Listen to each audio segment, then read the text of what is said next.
जय श्री माताजी. प्रकरण 10वे, भाग 4. माझे स्वतःचे काही अनुभव. पाय घसरून मुका मार लागला. मी आणि सौ विजया आम्ही उभयता शिवाजी पार्क येथे संध्याकाळी माझ्या एका स्नेहींकडे गेलो होतो. घरी परतलो तेव्हा सुमारे 9-9:30चा सुमार असेल. आम्ही 83 नंबरच्या बसमध्ये बसलो. बस प्रभादेवी स्थानकावर उभी राहिली. मी उतरलो आणि माझ्या पाठोपाठ सौ विजया पण उतरू लागली. पण तिचा पाय घसरला आणि ती जोराने बसच्या पायऱ्यांवर आपटली. मुका मार असह्य झाला. उठता येईना. कशीबशी बसच्या बाहेर आली. नंतर बस स्थानकावरच आम्ही 5-10 मिनिटे बसून राहिलो. सौ विजयाला अजिबात उभे राहता येईना. असह्य वेदनांनी ती बेजार झाली होती.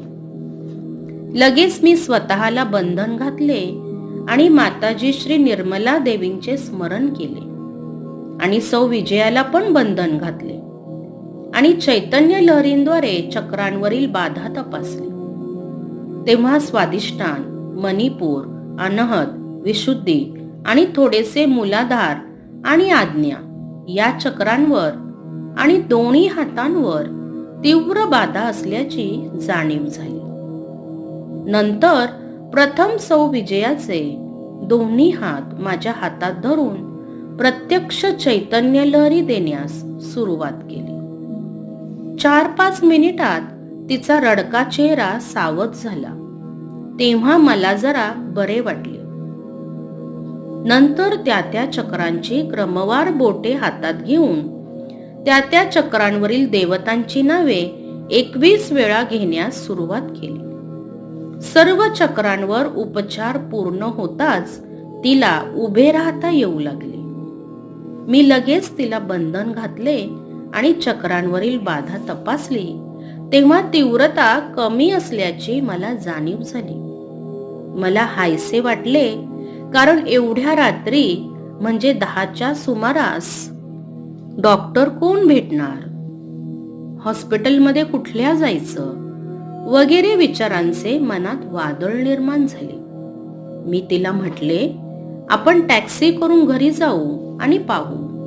पण सौ विजया मला म्हणाली, आपण हळूहळू चालत जाऊयात.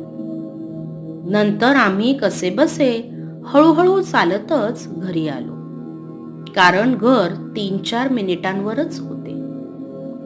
घरी आल्यावर पुन्हा सौ विजयाला झोपायला सांगून मी जवळ बसलो आणि पुन्हा मूलाधार ते आज्ञा चक्रापर्यंत बोटांद्वारे उपचार पद्धती केली. यावेळी देवतांची नावे 21 वेळा घेतली. मी ध्यानात गेलो. नंतर दोघांना मी 3 बंधने घातली आणि आम्ही जेवलो. जेवल्यावर पुन्हा मिठाच्या कोमट पाण्यात पाय ठेवून माताजींच्या फोटोसमोर दिवा आणि उदबत्ती लावून सौ विजया बसली. नंतर मी मागील बाजूने दोन्ही हातांनी जागृती दिली आणि तिच्या मागे ध्यानात बसलो. 10-15 मिनिटांनी आम्ही उभयता उठलो. पुन्हा रात्री झोपण्यापूर्वी उपडे झोपण्यास सांगून पाठीच्या मणक्यांवर पाय ठेवून मी कॉटवर बसून ध्यान केले. 15-20 मिनिटे ध्यानातच होतो. नंतर मात्र मला थोडी बेचैनी आली. बाधेचा त्रास जाणवू लागला. थोडा वेळ मी पण कोमट पाण्यात पाय ठेवून बसलो आणि सुमारे 12-1 वाजता आम्ही झोपलो. माताजींवर पूर्ण विश्वास आणि श्रद्धा होती.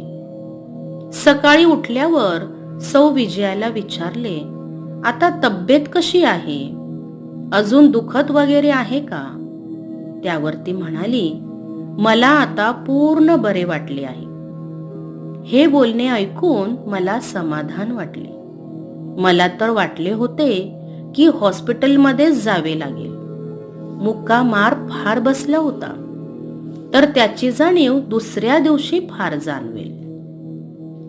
सहज योगातील चैतन्य लहरींचा प्रभाव पाहून आम्हा सर्वांना आश्चर्यच वाटले. खरोखरच हा चमत्कारच म्हणावा लागेल. पुढील अनुभव. माझी बहीण बडोद्याला काविळीने आजारी होती. तिला अशक्तपणा फार आला होता. ही माहिती मला इतर बहिणींकडे आलेल्या पत्रांवरून समजली. इतर बहिणींनी बडोद्याला जायचे ठरविले आणि त्याप्रमाणे त्या तिघीजणी बडोद्याला गेल्या. त्यावेळी मी पण विचार करू लागलो की आपणास पण जावयास हवे होते.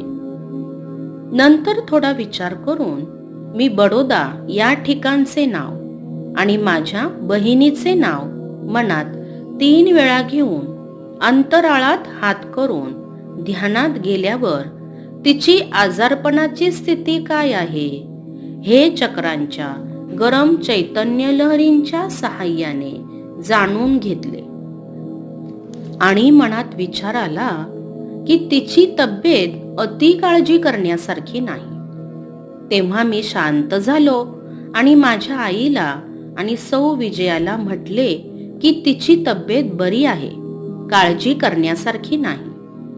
पण त्यांना ते खरे वाटेना. पण 8 दिवसांनी जेव्हा बडोद्याला गेलेल्या तिघी बहिणी आल्या तेव्हा त्यांनी पण तेच आईला सांगितले. तेव्हा आमच्या घरातील माणसांना मी सांगितलेले पटले. पुढचा अनुभव आहे पिराची बाधा. ही घटना साधारणपणे 1980च्या दरम्यानची आहे. माझी बहीण बडोद्याला राहत असे. तिच्या अंगाला सूज येत असे. गळ्याला गाठी झाल्या होत्या. डॉक्टरांचे औषध चालू होते. तरी सुद्धा तिला कोणीतरी असे सांगितले की एक पीर आहे, म्हणजे मुसलमानांचे थडगे. तेथे एक पीर बाबा आहेत. तो काही उपाय करतो आणि आपला त्रास आणि रोग बरा होतो. असे कोणाच्या तरी सांगण्यावरून ती पीर बाबांकडे गेली आणि आपली हकीकत सांगितली. तिची हकीकत ऐकून पीर बाबाने तिला काही लिंबे मंत्रून दिली आणि ती लिंबे गळ्याभोवती सभोवार फिरविण्यास सांगितले. यासाठी त्याने तिच्याकडून पैसे घेतले. दर 4-5 दिवसांनी ती पीर बाबांकडे जाऊन लिंबे आणत असे. अशीच एक दिवस बहीण आणि तिचे पती आमच्याकडे आले. त्यावेळी आम्ही दोघेही, मी आणि माझी पत्नी सौ विजया, माताजींच्या फोटोसमोर ध्यानाला बसलो होतो. ध्यान झाल्यावर सौ विजया ही आतल्या खोलीत गेली. तेथे माझी बहीण आणि आई गप्पा मारीत बसल्या होत्या. सौ विजया तेथे गेली आणि माझ्या बहिणीची चौकशी करू लागली. केव्हा आलात, तब्येत कशी आहे वगैरे. नंतर तिने सर्वांबरोबर चहा वगैरे घेतला आणि थोड्या गप्पा मारल्या. मी बाहेरच्या खोलीतच नुकताच ध्यानातून उठल्यामुळे बसलो होतो. थोड्याच वेळात सौ विजयाच्या पोटात आग होऊ लागली. ती तिला सहन होईना. ती बाहेरच्या खोलीत माझ्याकडे आली आणि सांगू लागली की मी उषा वंसनशी बोलले आणि माझ्या पोटात आग होऊ लागली.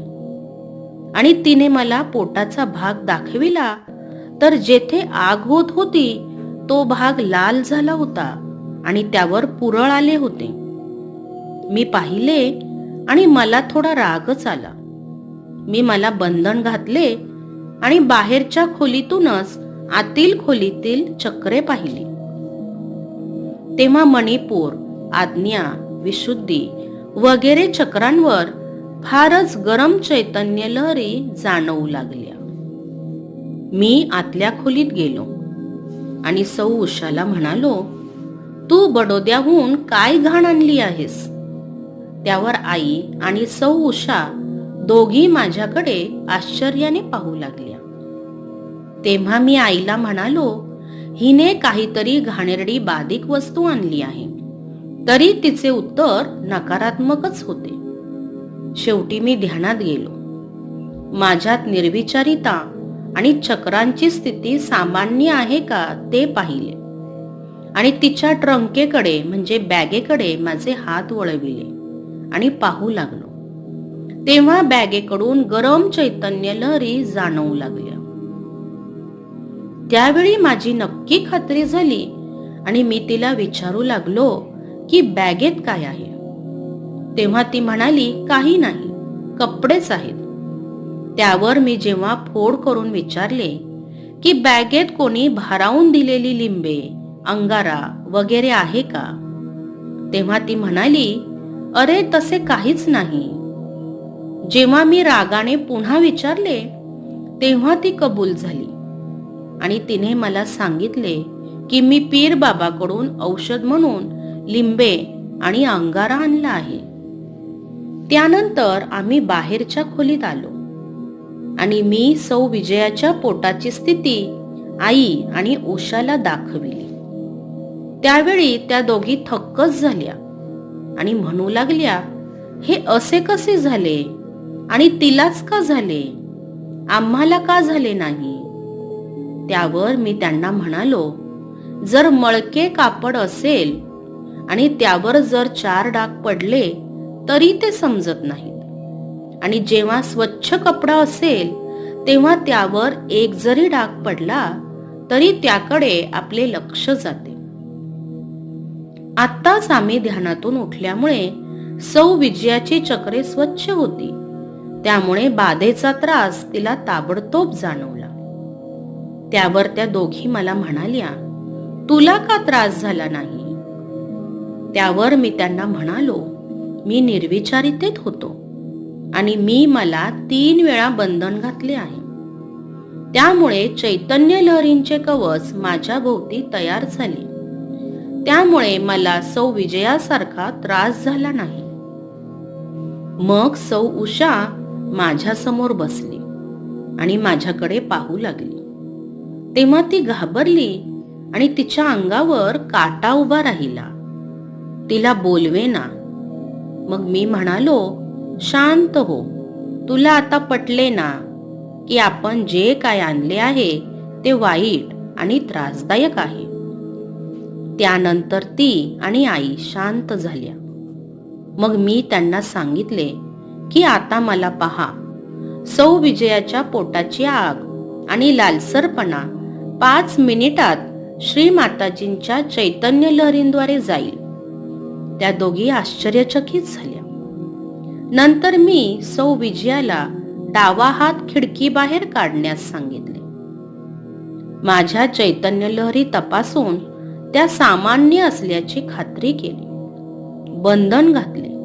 श्री माताजींच्या फोटोसमोर दिवा लावला. सौ विजयाला चैतन्य लहरीयुक्त कुंकू पोटाला लावण्यास दिले. मी माझ्या हाताने चैतन्य लहरीयुक्त कुंकू लावले आणि निर्विचारितेची खात्री करून सौ विजयाच्या पोटावर उजवा हात ठेवला आणि डावा हात श्री माताजींच्या फोटोसमोर धरून ध्यानात गेलो आणि ओम त्वमेव साक्षात श्री लक्ष्मी नारायण साक्षात श्री आदिशक्ती माताजी श्री निर्मला देव्येन नमो नमः हा मंत्र 108 वेळा म्हणालो. उजव्या हातातून गरम चैतन्य लहरी पोटातून खेचल्या जात होत्या. ही उपचार पद्धती झाल्यावर सौ विजयाला डोळे उघडण्यास सांगितले आणि मी डोळे उघडून पाहतो तर विजयाच्या पोटाची आग थांबली होती. लालपणा आणि पुरळ नाहीसे झाले होते. हे मी आई आणि उषाला दाखविले. त्यांना पण आश्चर्यच वाटले. हे सर्व झाल्यावर आईनेच उषाला लिंबे वगैरे बाधिक गोष्टी समुद्रात विसर्जन करण्यास सांगितले. दुसऱ्या दिवशी सकाळी लिंबे आणि अंगारा वगैरे समुद्रात विसर्जित केले. सर्वांना श्री माताजींच्या सहज योगाबद्दल महत्व पटले. मी उषाला म्हणालो, हे तू सोडलेस म्हणून चांगले झाले, नाही तर काही दिवसांनी तुझा त्रास दूर होणे तर राहू दे, पण एखाद वेळी तुझी वाचा गेली असती, तुला बोलता आले नसते. नंतर उषाने चैतन्य लहरीयुक्त कुंकू गळ्याला लावले आणि तिला बरेच बरे वाटू लागले. अशा तऱ्हेने सहज योगाचे अनुभव, प्रचिती आणि चमत्कार आहेत. श्री माताजींच्या भाषणातील काही मुद्दे. विज्ञान आणि सहज योग. सहज योगातच आपली प्रगती आहे, विज्ञानात काही नाही. त्याचे कारण असे आहे की आपली प्रगती अध्यात्मात झाली ही परमेश्वराची इच्छा आहे. त्याला कारण असे की विज्ञान हे झाडासारखे बाहेर वाढले आहे. मुळाची त्याला माहिती नाही. मुळाशिवाय ते झाड कसे राहणार? ते मूळ येते भारतात, विशेषतः महाराष्ट्रात आहे. अध्यात्म नसल्यामुळे विज्ञानाला संस्कृतीच नाही. विज्ञानाला प्रेम हे कशाशी खातात हे माहीत आहे का? प्रेमाची व्याख्या किंवा जिवंत वस्तू कशी काम करू शकते त्याबद्दल विज्ञान काही सांगू शकत नाही. एका बीला जर मातीत घातले तर ते वर येते. त्यावर कोणती जिवंत क्रिया घडते? विज्ञानाला आपली मर्यादा आहे. अध्यात्माला मर्यादा नाही. त्याला अभ्यासिले पाहिजे, त्यात उतरले पाहिजे आणि वाढ करून घेतली पाहिजे. सहस्रार पूजा 1998. सर्वात उत्तम म्हणजे शरणागती आणि शरणागत होणे सर्वात सोपे आहे. फक्त तुम्ही मला हृदयात ठेवा सतत, हा सर्वात सोपा मार्ग. मग त्याच्याशिवाय तुम्ही राहूच शकत नाही, जगूच शकत नाही. एकदम विचित्र वाटतं. अगदी निरासक्त प्रेम आहे. नवरात्री पूजा. जय श्री माताजी.